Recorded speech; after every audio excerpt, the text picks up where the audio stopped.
काश्मीर प्रकरणी भारताने घेतलेल्या ठोस भूमिकेची पाकव्याप्त काश्मीर ताब्यात घेणं एवढंच उद्दिष्ट बाकी आहे। काश्मीर प्रकरणात कुणाचीही मध्यस्थी नको अशी ठाम भूमिका भारत सरकारने घेतली। भारत आणि पाकिस्तान यांच्यात काश्मीरवरून सुरू असलेल्या वादामध्ये मध्यस्थी करण्याची तयारी अमेरिकेचे राष्ट्राध्यक्ष डोनाल्ड ट्रम्प यांनी दाखवली होती, मात्र भारताने ती धुडकावून लावली। दहशतवाद्यांना भारताच्या स्वाधीन केलं तरच पाकिस्तानशी चर्चा होऊ शकते असं देखील भारताने स्पष्ट केलंय।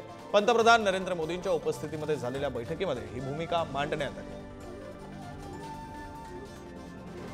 तर भारताने मांडलेली भूमिका नेमकी काय आहे आपण ग्राफिक्सच्या माध्यमातून पाहूया। काश्मीरबाबत आता फक्त एकच मुद्दा शिल्लक आहे, पाकिस्तानच्या ताब्यातील काश्मीर अर्थात पीओके पाक ऑक्युपाइड काश्मीर परत मिळवणं। याशिवाय दुसऱ्या कोणत्याही विषयावर चर्चा होणार नाही अशी ठाम भूमिका।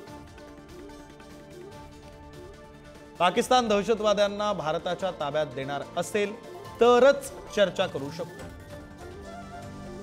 अन्य कोणत्याही बाबतीत आम्हाला चर्चा करण्याची गरज नाही आणि मध्यस्थीचीही आवश्यकता नाही।